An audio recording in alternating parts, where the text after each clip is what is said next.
Infuser. It's a high flow fluid warmer and blood warmer. It can be used for fluid resuscitation or massive transfusion protocol. You have one device that'll live in the in the ED, and one that lives in the OR, okay? So if a code is called and you need this, then it'll be brought upstairs, most likely from the ED, okay? When it's down there, it'll live plugged in because there's a backup battery, so you can transport patients with this if need be, all right? As far as the tubing that I'm holding, it comes in one single peel pack tray. This is called the 3-spike disposable set. Oh, I guess I had saline in there. Okay. So when you load your tubing, the easiest way to remember how to load this is I like to think of this cylinder like my coffee cup and this ring like my donut. So coffee donut. If you need to load it, coffee donut. Easiest way to remember. Coffee cup pops into this clamp up top here, and then your donut goes in the center with the red arrow pointing up to 12 o'clock. And from here, it's color coded and pre-molded. So on your blue side, there's a plastic piece with the blue arrow. That points to our first air detector right here. The plastic piece sits flat with the top of the device, or flush, and it slides straight in, okay? It doesn't click, so you won't hear anything audible. The thick blue tubing goes in this thick blue channel. You'll always have extra, so you're better to roll from the bottom up on it. Sorry, go ahead. This small cylinder sits where the yellow dot and rectangular notch is. And then right underneath that cylinder, there's an air detector on your patient line, this little black notch right here. So you have to press that tubing into the air detector. Your patient line is the thicker of these two tubings, and it comes down the left side. That's what goes out to our patient. And then this thin line goes on the right side here. And the thin line is a recirculation line. That's what removes all of your air and off gas. So what ends up happening with this system is that you have 3 spikes, meaning you can run up to 3 units of blood at once. Technically, we're gonna follow Valley Stream's protocol, which is 1-to-1 ratio of blood. So, you know, you'll probably have one dedicated to saline, 1 pack cell, and 1 plasma up here, and you'll just open and close one at a time. But what happens is that your fluid or blood comes into this reservoir via gravity, and then the pump will pull in any of your fluid or blood that's open on the spike. It comes around, it's still cold, it gets warmed up to normothermia right here with our heating exchanger, and then it comes around, and any safe fluid and blood goes to your patient. Any air or off gas goes in this thin line here and comes back around and vents out of the top. Make sense to everybody? Mm-hmm. Okay, so that's how you load your tubing. Once your tubing is loaded, also notice that I loaded my tubing dry, so we didn't prime beforehand. I also loaded it with the device off, okay? If you try to turn the device on and you haven't loaded your patient line yet, this little occlusion wand down here will get in the way of your patient line, and some people will load this the wrong way. I don't want that to happen. They'll also try to manually move this piece and it'll break, okay? So you're better off just loading it with the device off, because you don't shortcut time by turning it on in advance, okay? All right, so then we close our door over, and then the black latch shuts. Your power switch is on the back right here. If everybody can see, there's red on the top of that power switch. If I turn on the switch lightly and still see red, it will turn on, but it'll be on battery mode. We don't want that. So just make sure you press this all the way in and up so you don't see any red on the power switch. And then your screen will turn on, and you'll get on-screen instructions. So it tells you, connect fluid bags, unclamp your lines, and press prime to begin. So like I said earlier, you have 3 spikes at the top, but you only need to prime 1 of the 3. So clamp off the other 2. And then spike and hang your saline on the 3rd line. You can use saline or plasmolite. You just don't want to use ringers or dextrose with blood, because the calcium will bind with the citrate in the blood and can cause clotting or overheating. Once that's spiked and hung, you'll see it'll automatically go in gravity, so you don't need to burp your bags or anything like that. And then you just hit prime. So you'll see your air will automatically purge out for you during this prime. Your screen flashes yellow, and it counts down from 100 milliliters to 0. Okay, so those are all automatic processes. And then at that point, it'll tell you your system is primed and now you prepare your patient line. So over a sink or a trash bin, we'll prime our patient line, or on the floor, or on your coworker that you don't like. Go right to him. There you go. All right, so now you press patient line prime to prime your patient line. So if I press it once, it'll pump me 50 cc's a minute and slowly purge your air out of the line. But if you press and hold, it'll pump 4 times as fast. So you can see how much quicker the air purges if you press and hold. Once all of your air is out of your patient line, which mine is not. Okay. All right, once all of your air is out of your patient line, come on. This is real life problems right here. Anyway, if it gets stuck around that one-way valve, you can just flick your line and then normally it'll move. Not today. All right, good thing we're not connecting to a patient. Okay, so when all of your air is out of your patient line, then you press stop and then you would connect to your catheter, okay? So for the ICU and CCU, it's important, be careful with implanted lines. We don't want to use PICC lines, Mediports, cath ports, or mid lines. Those are not good infusion for rapid infusion. You are better off using single lumen catheters, peripheral ACs, cortices are good access. If you need to use a central line because you have nothing else, use the brown most distal port. Hemodialysis catheters are great. You can use them, okay? But single lumen large bore infusion catheters are your best access. Also, if you use any type of connector between the patient's catheter and the line, like J-loop or saline lock, hep lock, Q-site, anything like that, take those off because they're going to slow down infusion as well. The intention for this is rapid infusion, and any of those will slow you down, okay? All right, so now all you do is press infuse once you're connected to your catheter, and you would spike and hang your blood products, right? Clamp your saline so you don't dilute your blood. You can open up your packed red blood cell and start your MTP. Make sense to everybody? Okay. So if you don't do anything, you can see here on the screen, you're only flowing at 10 milliliters a minute. So we want to go faster than that, right? But on this system, you actually need to set a flow rate. So the easiest way to set the flow rate generally will be to press the 500 milliliter a minute key. But if you're using a double or triple lumen catheter, then the 500 key will not work, okay? Because of the back pressure from the other lumens. So say we're using a peripheral AC, you can or cordis, you can press the 500 key, and what'll happen is that we set our flow rate to 500 milliliters a minute, but your actual rate will be dictated by your catheter because it's detecting your inline pressure for you. All right, so then you can see there's a pressure limit on here, and what'll happen when you get near 300 millimeters of mercury is it'll automatically tell you that we're infusing, but there's pressure control activated, meaning we can't get up to 500 cc's a minute. So it says press set rate to match your actual rate, and all you would do is hit the word set rate, and it slows you down to your max speed, okay?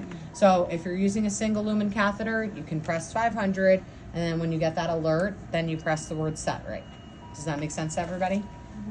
Now, if you're using a double or a triple lumen catheter, like a central line, then if you try to hit the 500 key, what'll happen is that you'll get this high pressure alert, high pressure detected, and you won't get any flow rate out of it, okay?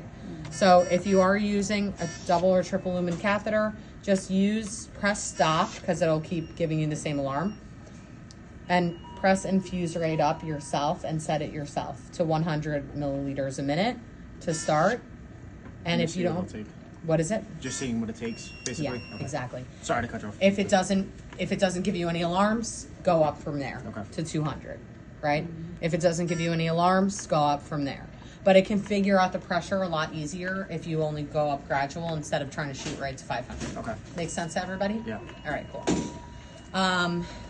I don't know if you guys use any types of IOs here, but humeral head IO works, and it'll give you 400 cc's a minute. Easy IO is bad access, and you'll get less than 10 milliliters a minute off of it, and it'll high pressure alarm like crazy. Okay. All right. Okay.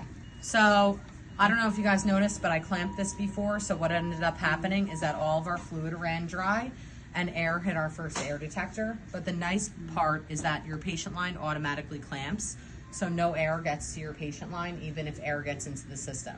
So if you ever are in the middle of infusing and all of your blood bags run dry and you forget to switch over to your next unit of blood, if this happens, all you do is open up your next unit of blood product and hit reprime on the screen, okay? You don't need to disconnect and reprime your patient line. You also don't need to slow down your MTP and prime with saline. Does that make sense to everybody? Mm-hmm. So your first prime is always saline, second, third, fourth, fifth prime, whatever, blood products totally fine for, okay?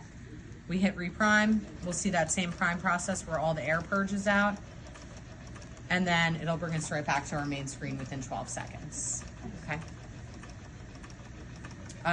Blood products, so you can run packed red blood cells, fresh frozen plasma, cell-saved blood you can use, like whole blood, but you can't use platelets or cryo through here. You can use albumin, but no platelets, no cryo. We're gonna get a sticker on here that says no platelets, no cryo. Okay. Give those on a separate line. The slowest that the device infuses at is 2.5 milliliters a minute, and the fastest it infuses at is 750 milliliters a minute. If you're using a hemodialysis catheter, you can get up to that top speed. So just FYI. And you can always use infuse up or down, 500 key. The only way you can control the volume that you're giving is by using the bolus key. If you press and hold bolus, it scrolls through different volumes that you can push. 100, 200, 400, 500, or 1,000. Whatever you let go on is what it will give. So say you wanted to give even a saline bolus, and you wanted to give 1,000 cc's, just let go at 1,000. You'll see your bolus has started because the button highlights yellow, and your total count of your bolus is right underneath the whatever cc volume you set to push. Also, your set rate will automatically adjust to 200 milliliters a minute, but you can infuse faster or slower than that. That's just a default speed that it goes to, okay? There's a backup battery, like I told you guys earlier. If you unplug from the wall and want to transport, when you unplug, you will see that your temperature, which normally runs normothermic, it'll now start flashing battery note heating. So we're not heating on battery mode. Our max infusion speed is now 50 cc's a minute. That's intentional. We don't want to induce hypothermia, so we slow you down on battery. But as soon as you plug back into the wall, it immediately starts heating back up. And the last but not least key here is recirculate. So say, for example, you're waiting on blood from the blood bank, or you know you need to transport a patient and it's time out before transport, you can use recirculate. Recirculate, we're not infusing to the patient, but it takes what's in your circuit and in your reservoir and just keeps everything warm and moving, like stirring a pot on the stove, okay? So you can use it if you're waiting on blood from the blood bank, or if you want to pre-warm blood products before you transport, okay? What else? There's one or two more things. The tubing is only good for 24 hours once it's opened and primed. So please, if it's primed and you don't end up connecting to a patient, make sure you mark date and time the bag, because it's only good for 24 hours after that. If you've given blood products, you can only use the same tubing as per whatever your infection prevention standards are, which is normally 4 hours after the last unit of blood is given, okay? When you're done infusing blood products, we always want to flush the line with saline. When I say flush, I don't mean gravity. I mean just spike and hang saline, at least 500 cc's, and let it infuse the same way you were letting the blood go in, okay? And you'll have about a unit of blood sitting through the tubing, so it's important that you spike and hang saline at the end. And then when you're all done infusing and the patient is stable, we've given saline to flush the line. We want to make sure that when you press stop to stop the infusion altogether, we close the roller clamp closest to the patient's access, because after we disconnect and turn this off, anything that's left in here will go gravity. So it's important we close this, otherwise you'll make a really big mess all over the floor as soon as you open up your tubing to dispose of it biohazard. You can clean it, I haven't mentioned this all day, with purple top wipes or bleach wipes, but anything like the screen and any of the black pieces in the inside all need an alcohol wipe because they'll get the residue on it that every single screen in every unit has on it, and it'll start to corrode it. Okay, so alcohol wipes on anything black. And that's really it. If you forget what I told you, the instructions are on here, the QR code is on here. Yeah, if this piece right here, this little blue lure lock is ever loose, like it is right now, I can move it. Sometimes blood or saline will come squirting out of that, and you'll be like, where is that coming from? It's because this is loose, this little lure lock, so just make sure that this is twisted downward and it locks it into place. That gets loose when the tubing is shipped. So honestly, most of your kits, it'll be loose. And yeah, that's really it. Any alarm that you get, there will always be a mute key so you can turn off the alarm, the audible sound, and read what it says and correct it. There's a bunch of troubleshooting in here in case you have different alarms. There's system errors, possible causes, and solutions for them all. If you're in the middle of using it and you come across a problem, like say you're using a hemodialysis catheter and you're getting great access and all of a sudden you get an overheating alarm, you're like, I have no idea what to do. It may tell you to turn the device off and turn it back on. It may tell you to turn the device off and replace the disposable. But a lot of times when people call me after they've experienced a problem, I'll ask them a question and they'll say, oh, I forgot. I don't remember what the screen said or whatever. So you're better off taking a picture with your work phone of whatever alarm you're getting. That way you can talk to it better when you want to address it later on. Okay? Does that make sense to everybody? Okay. Because it's hard to recall it when you're just trying to save a patient's life, right? Yeah, so that's really it. Any questions? When you have it like fully turned on to like I guess like plug-in mode per se, Yeah. and just say if I do want to transport a patient on this for whatever reason, Yeah. if you unplug it, do you have to reset it to something or it'll automatically go back on? No, it'll stay at 50 cc's a minute until, like, because when you unplug it, Yeah. like say I'm at 500 right now. Yeah. If I unplug it and we transport, The rapid. stay at 50 and then plug back in, it stays at 50. Okay. So you'll have to pump it back up. Okay, so but it'll automatically go into battery mode though. Like I don't have to reset anything as far as the power mode. No, the power kicks back on as soon as you plug back in. Okay. Yeah, and the warmer. But it doesn't turn off though. I'm saying while it's unplugged. The whole device? Yeah. Only if the battery wasn't charged. Gotcha. Okay. Gotcha. Yeah, which is possible. Yeah. It's very possible. Yeah. I gotcha. You know? And if that does happen, just turn it back on when you plug back in and reprime the system. You don't need to waste blood. Like you can, if you had already had blood product running through it, I'm just going to turn it off, for example, to show you. Just turn it back on, and then it'll bring you right to the prime screen. You redo your initial prime, and then when you get to your patient line prime, only prime it for a split second, so you're only, Just you know, pushing you're it not out a little wasting. bit. Right. Exactly. Yeah. I gotcha. Okay. And it's at it's at 50 cc's a minute, so you're not going to like blow your access just because you have to redo this. Okay. So just hit it for a second, press stop, Gotcha. and infuse, and it brings you right back. Okay. And even, that's a good point, like even if you, say for example, you set up the whole system and you get to this main screen and you notice when you just turned it on and just started infusing that it says battery no heating. It's no fault of yours. It's very possible that the outlet might have not been working that you plugged it into, or it also may be that the power switch right here got loose. So if it ever flashes battery no heating, don't turn the system off and back on. Just unplug and plug back in in a different outlet. Make sure the back is plugged back in if you see that it's loose. Okay. And it'll automatically trip the power and heating on for you, so you don't have to redo that whole process. Okay. Okay. And then, Claudia, sorry, where do we keep the tubing for this? It should be In in relation our to the machine. storeroom. We should have it. We should have our own here, if we. Yeah. Okay, and then just the machine comes up from downstairs. Okay. Yeah, I would keep like one or two here at least, just in case. And then I'm just going to recommend that they leave one tubing tray in a patient belonging bag at all times with the device. That way, no matter where it is, I agree. it has what it needs. Really, you can keep a catheter, the tray, saline, all in that patient belonging bag, like ready to go. So, Thank that's it. you. Yeah, if you want to practice loading